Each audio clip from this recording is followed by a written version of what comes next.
अस्सलामुअलैकुम दोस्तों, आज की इस वीडियो में मैं आपको बताऊंगा 5 most visited countries in the world, यानी कि दुनिया में वो कौन से 5 ममालिक टॉप पर हैं जो सबसे ज़्यादा विज़िट किए जाते हैं।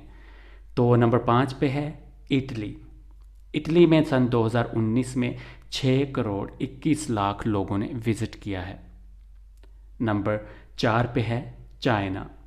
चाइना में 2019 के डाटा के मुताबिक 6 करोड़ 29 लाख लोगों ने चाइना का सफ़र किया है।